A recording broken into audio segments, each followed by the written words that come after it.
धूपेन सुगन्धो मारुतो यथा यस्य सङ्गादहं धन्यस्तस्मै श्रीगुरवे नमः। सत्पुरुषाय सद्गुरवे नमः। धूपमाघ्रापयामि।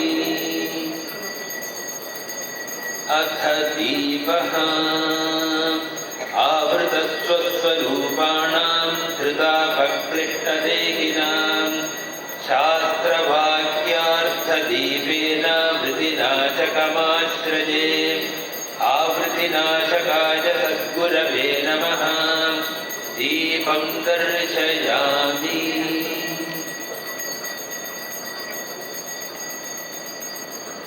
अथ नैवेद्यम् क्षुत्पिपासान्ध्यबाधिर्यकामक्रोधादयोचिताः लिङ्गदेहगता ये ते ह्यलिङ्गस्य न विद्यते। क्षुत्पिपासारहिताय सद्गुरवे नमः। इदं सर्वं निवेदयामि।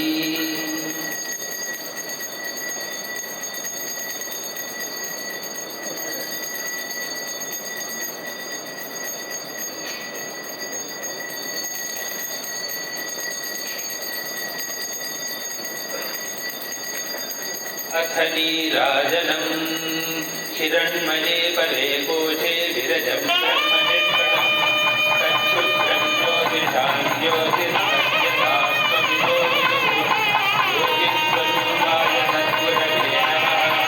नीराजनं दर्शयामि।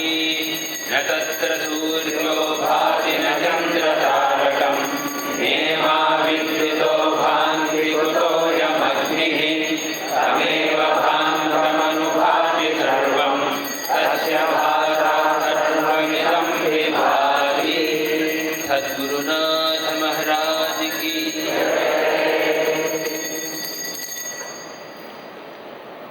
अथ सर्वोपचाराः। ॐ न कर्मणा न प्रजया धनेन त्यागेनैके अमृतत्वमानसुः परेण नाकन्निहितं गुहायां विभ्राजते यद्यतयो विशन्ति। वेदान्तविज्ञानसुनिश्चितार्था सन्न्यासयोगव्यतयशुद्धसत्त्वाः ते ब्रह्मलोके दुपरान्तकाले परामृतात् परिमुच्यन्ति सर्वे। दग्धं विपापं परमेश्वरभूतं यत्पुण्डरीकं पुरमध्यसग्रस्थं तत्राभिदग्धं गगनं विशोकस्तस्मिन्नदन्तस्तदुपासितव्यम्। यो वेदादौ स्वरं प्रोक्तो वेदान्ते तत्प्रतिष्ठितः तस्य प्रकृतिलीनस्य परः स महेश्वरः। अजमनिद्रमस्वप्रमनामकमरूपकं सकृद्विभातं सर्वज्ञं नोपचारः कथञ्चन। अव्यवहाराय सद्गुरवे नमः। सर्वोपचारान् समर्पयामि। अथ स्तोत्रम्। दृष्टान्तो नैव दृष्टस्त्रिभुवनजठरे सद्गुरोर्ज्ञानदातुः स्पर्शश्चेत्तत्र कल्प्यः स नयति यदहो स्वर्णकामश्वसारम्।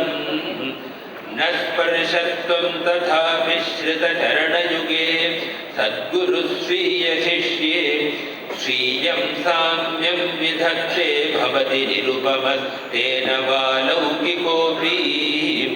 निरुपमाय सद्गुरवे नमः। स्तोत्राणि समर्पयामि।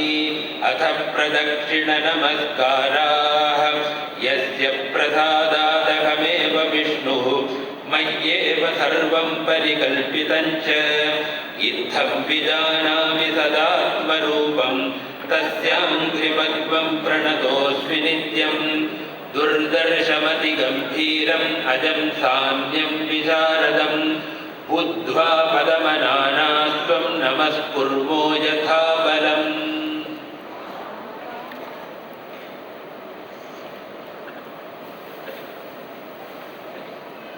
अखण्डमण्डलाकारं व्याप्तं येन चराचरं तत्पदं दर्शितं येन तस्मै श्रीगुरवे नमः।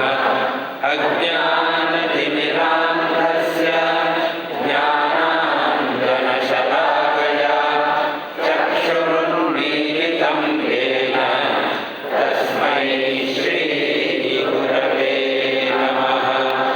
गुरुर्ब्रह्मा गुरुर्विष्णुः गुरुर्देवो महेश्वरः गुरुरेव परं ब्रह्म तस्मै श्रीगुरवे नमः। स्थावरं जङ्गमं व्याघ्रं यत्किञ्चित् सचराचरं तत्पदं दर्शितं येन तस्मै श्रीगुरवे नमः। अनेकजन्मसम्प्राप्त कर्मबन्धविदाहिने आत्मज्ञानप्रदानेन तस्मै श्रीगुरवे नमः। शोषणं भवसिन्धोश्च ज्ञापनं सारसम्पदः गुरोः पादोदकं सम्यक् तस्मै श्रीगुरवे नमः। मन्नाथः श्रीजगन्नाथः मद्गुरुः श्रीजगद्गुरुः मदात्मा सर्वभूतात्मा तस्मै श्रीगुरवे नमः। गुरुरादिगणादिश्च गुरुः परमदैवतं गुरोः परतरं नास्ति तस्मै श्रीगुरवे नमः। त्वमेव माता च पिता त्वमेव बन्धुश्च सखा त्वमेव विद्या द्रविणं त्वमेव सर्वं मम देव देव त्वमेव सर्वं मम देव देव। स्वात्मरूपाय सद्गुरवे नमः। अनन्तकोटिप्रदक्षिणनमस्कारान् समर्पयामि। हर हर नमः पार्वतीपतये। गोविन्दनामसङ्कीर्तनं सद्गुरुनाथ महाराज की।